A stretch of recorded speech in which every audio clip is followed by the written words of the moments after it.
2007 eu pulei o último carnaval da minha vida. Foi quando eu voltei para O Jesus, último ainda galo não, da madrugada?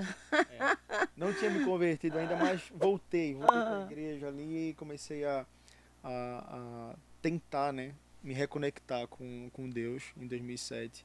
Eu ia fazer já uns 15 anos de idade e eu tive uma crise de ansiedade que eu achei que eu estava tendo um infarto em casa.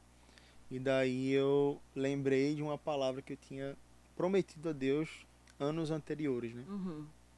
Lá em Recife, só para contextualizar, a gente teve um surto na época de leptospirose, a doença do rato. E nessa época o surto foi muito terrível que as pessoas estavam morrendo com 3 dias. Uhum. Então eu peguei leptospirose e eu tive um agravante nessa época, eu estava com acho que 13 anos de idade. E eu fiquei em coma por 3 dias. Meu Deus. E daí minha avó levantou a igreja em oração e tal. Eu lembro que quando eu voltei do coma, eu não me lembro. Pra mim era só para mim foi um cochilo. Pra mim eu dormi e acordei, mas eu não fazia ideia que Do que tinha estava passado três acontecendo? dias que eu Uhum. estava em coma. Né? Lá na frente foi que minha família veio explicar que eu estava desacordado, que eu estava em coma, desenganado pelos médicos, e daí a igreja se levantou em oração e Deus me ressuscitou, literalmente, né? Me trouxe a Uhum. vida de volta. E daí eu lembro que eu, pequeno ainda, adolescente, eu fiz uma oração. Eu disse, Deus, se o Senhor me curar por completo, nunca mais eu deixo de ir à igreja, nunca mais eu deixo o Senhor. Ai, que coisa E linda. daí passou 3 meses, eu deixei a igreja e deixei o Não Senhor. acredito. Então daí Quen, você quen, vê, né? quen, quen, Infelizmente, né? quen. Eu toda animada aqui. Não, É. ele continuou, ele perseverou. Aí eu deixei de ir à igreja, Ai, deixei o criança, fazendo Senhor. coisas de menino. E assim, a Bíblia fala, né? Quando Uhum. você sai, né, da presença, você volta pior, né, naqueles atos horríveis que você cometia, né? O diabo, ele sai, mas quando ele volta, ele traz mais Mais 7. 7. É terrível, então tudo que eu já aprontava virou o dobro, né? Aí quando foi, né, em 2007, que eu tava passando mal, coração acelerado, eu lembrei da promessa que eu tinha feito. E daí veio um medo de ir pro inferno, assim, na hora. Eu falei assim, ixi, eu prometi pra Deus, cara. O que, E que eu vou agora? O que é fazer? que eu vou fazer? Aí eu comecei a me arrepender. Comecei a orar. Dizer, Deus, eu peço perdão, porque eu acho que eu vou partir, eu não sei se eu for pro céu. E eu te fiz uma promessa e eu não cumpri.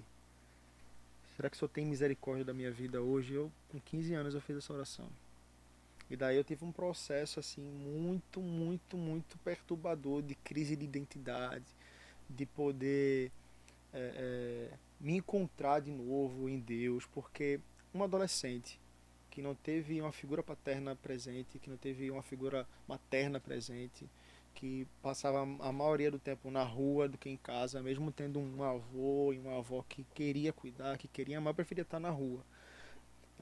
Era mais como uma resposta ao descaso dos meus pais na época, né? No sentido de afetar tanto a mim quanto a minha irmã. E eles nem eles faziam ideia do quanto que afetaram, né, Uhum. a nossa vida em relação a essa separação, esse afastamento, porque cada um foi curtir a vida e deixou a gente na responsabilidade dos nossos avós. Uhum. E daí tudo que eu fazia era mais como uma resposta de rebeldia Um a protesto, eles, né? Um sabe? A protesto. eles. Eu lembro que meu pai falava assim: não ponha brinco. Eu coloquei 2. Não pinte o cabelo. Aí eu pintava de loiro. Tudo era uma forma Chamar de atenção. chamar a atenção, de falar assim, não vou obedecer, não vou fazer isso aqui, você me rejeitou e é isso. Ou tipo, olha pra mim que eu tô aqui, É, vem cuidar de mim é, porque eu não vou pintar. é. Um apelo, né? Um grito de Era um socorro. grito de socorro.